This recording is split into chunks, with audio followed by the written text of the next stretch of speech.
Let me introduce first myself. I'm Jair. Actually, the full name is José Jair Cardoso de Santana. But let's keep short, Jair. I'm a cloud security lead at Northwave Security, a security company in the Netherlands. And I'm also assistant professor at the University of Twente. And you understand why I emphasize that. So I need to talk first about the problem of static threshold. Yeah, so let me give one example and I need your help, okay? So how much milk should I give to my daughter? Yeah, so I have a 1.5 years old daughter. She usually drinks, or we usually give to her 180 ml 3 times a day, 30 days. So per month, we spend like, we buy 17 liters of milk. But then I noticed that sometimes she drinks everything and seems that are still thirsty. And sometimes she doesn't finish her bottle, obviously. And my wife used to say, well, better to put more milk than let her thirsty. Do you agree? Well, to me, it's not like that. I'm a data-driven guy, so I just ask her to give 200 mLs of milk. And then we count how much milk she drinks every day during the month of August. On average, she drank 172 ml per time. The minimum that she drank was 97, and the maximum was 200. Wait, we gave 200, she drank 200. The mean, I could say something, nothing. That she just drink this on average. The 97, if I look to the graph, looks a pretty clear abnormal point. Yeah, and if it's 200, well, possibly she was thirsty. Then my question comes to you: how much more should I put on her bottle? Yeah. And then I said, first I need to explain something. That is what I explain to my students. That is the quantiles, percentiles, quartiles, median. So I'll bring you back to the school, okay? So here's the graph. And here are all the points, okay? So all the amount of milk that you drink, I just sort all the values, okay?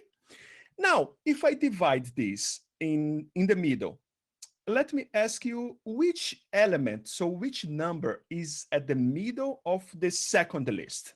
And then you look to the list and say, looks like that is the 18080. This guy is also called as 0.75 quantile, 75% percentile, or third quartile. But the value is 18080. So if you look to the second or to the first part, and I ask you what is the elemental at the middle, you would say 156. And indeed, and this is called 0.25 quantile, 25 percentile, or first quartile.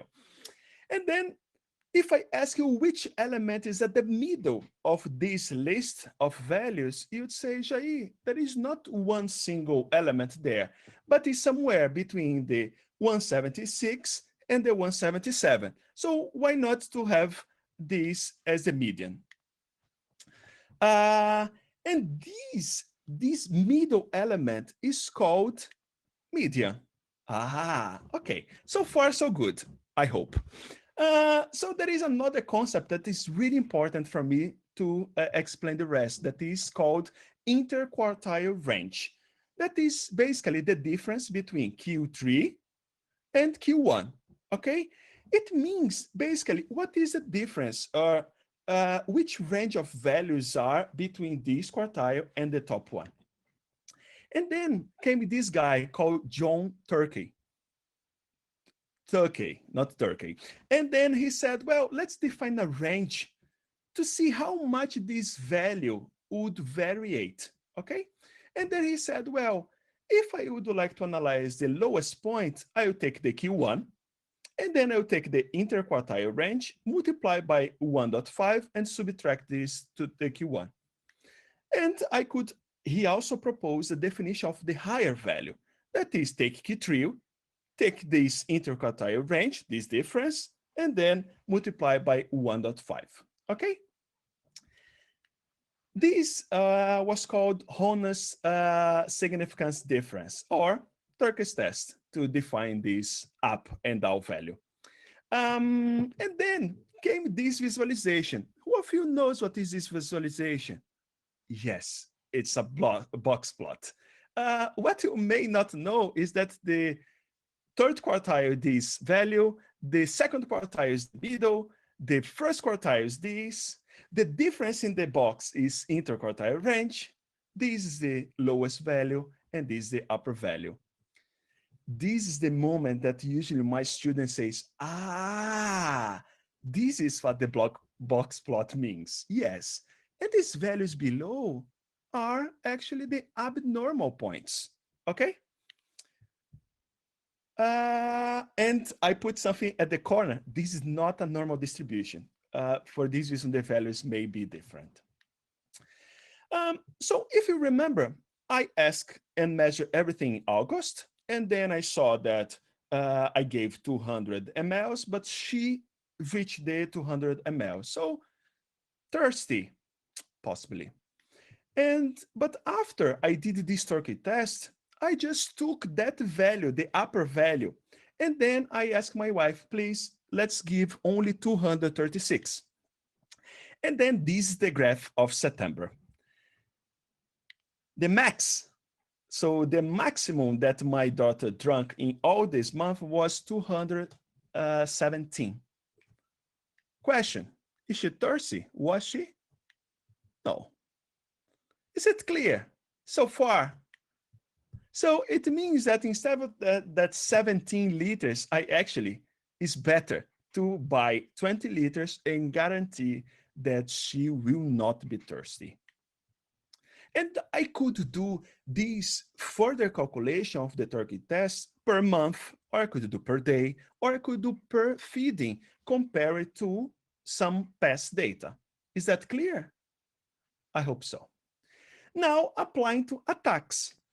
So if you just now take this graph, I remove, and I tell you that this graph had a peak right now. And I say that this graph represents the number of sign-ins of a user per day. And then you look to the graph, look to the peak and say, well, if this is the amount of sign-ins per day, what we have here is a huge peak of sign-ins. Well, I know this guy. This may be a brute force because this abnormal point there is clearly a brute force. Or I just need to further investigate. If I tell you that instead of this graph being a sign-in frequency is a network traffic, from one IP sending traffic outside the company, and you see this peak, you say, this could be some type of exfiltration. And if I tell you that this graph is the DNS traffic, is the DNS request towards one domain name, you could say, well, this could be a command control communication. Did you get the point here? Is that you just need to use the Turkey test to compare that point to previous points, or to a previous number of points. Is that clear? I hope so. Now I need to introduce Sentinel. Who of you have no clue what is Sentinel? Maybe Mehmet has no clue. Sentinel is the SIEM, the Security Information and Event Management from Microsoft. Cloud-born, offers UEBA, that is the behavior analytics and automatic response with SOAR. This is how it looks like. And Sentinel is for free. You just need to pay for the data that you need to ingest there. Okay, joke. So why I like Sentinel, first of all, is that you can integrate all the Microsoft stuffs. Duh. Well, if it's Microsoft Think, it's supposed to integrate to Microsoft Think. So, but I don't want to go there. It goes beyond. Yeah. I discovered work with Sentinel and my team of engineers that we can actually onboard any type of data from any type of security or non-security box. Okay.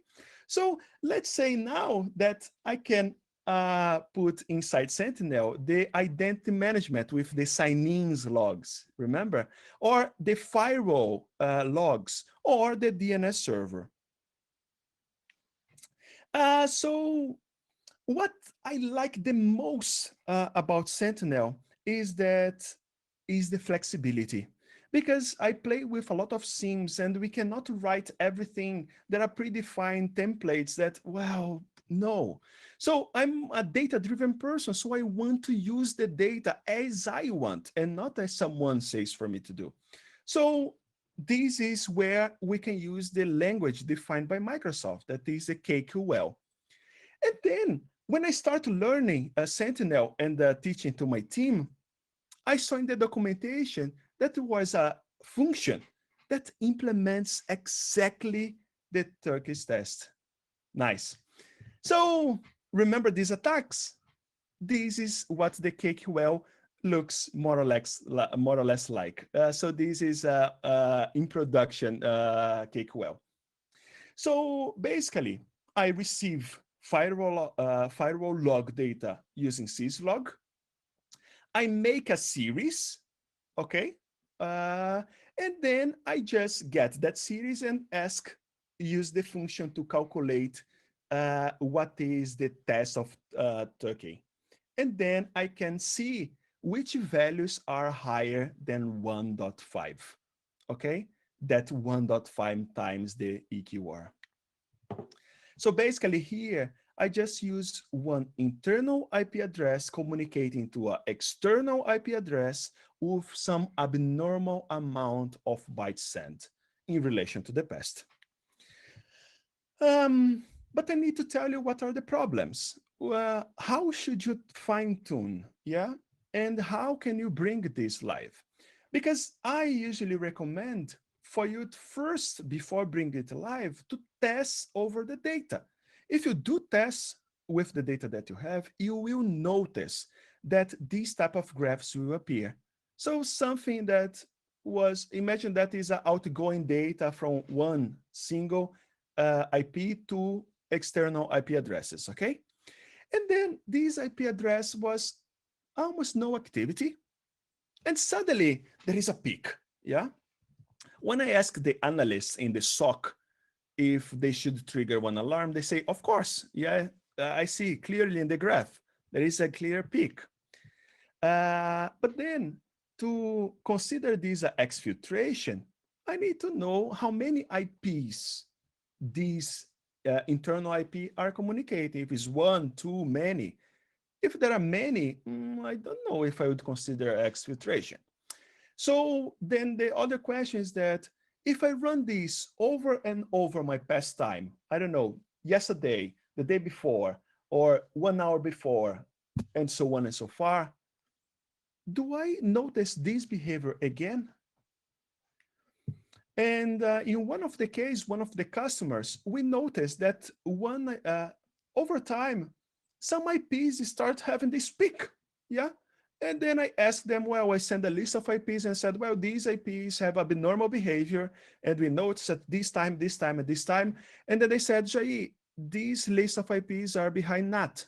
So every time with the DHCP, someone receives a new IP, and then a new IP start exchanging data. Okay. Another customer, we see this behavior and there were some peaks. And then we asked, well, we did the test, sent to the customer, and they said, Jay, this specific IP is over and over every Monday doing some backups. Okay. And if this would be a DNS analysis, or the DNS queries to a specific domain, well, this is normal. It's like I tell you now, I tell in the chat what is my web page, and everyone would access that URL. it means that the number of DNS queries generated within the company would be big. The question is this the normal or the abnormal behavior? Well, in this case, it may be normal and not a command control communication. So all these nuances you need to fine tune with the customer. So before you bring live, test using as much data as you can. I tell my engineers to run 10,000 times the same algorithm. Just create a loop, go back in time, and leave the algorithm running for the entire night. Give me the data and let's contact the customer to clarify, to fine-tune your algorithm, to add which IP should be removed or which IP should be, we cannot use blacklist, whitelist anymore, but okay. But yeah, remove or include, yeah, to be more whatever. And then after you create this list, you can bring your algorithm live. Look into the feature and checking my time here as I'm almost there. Basically, what I'm doing with the academia, with my students, is taking the entire list of Maitri, and then we are going one by one there and try to create a signature-based rule using KQL. And then in a second stage, we do the same thing using statistical methods, like the Turkish test. But we also use some machine learning algorithms. And then the KQL, you cannot write a machine learning algorithms, but Sentinel allow us to use Jupyter Notebook. My life is saved. Now we can bring all our crazy machine learning algorithms to use the data within Sentinel.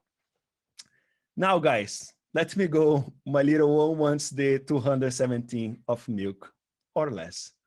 Thank you very much.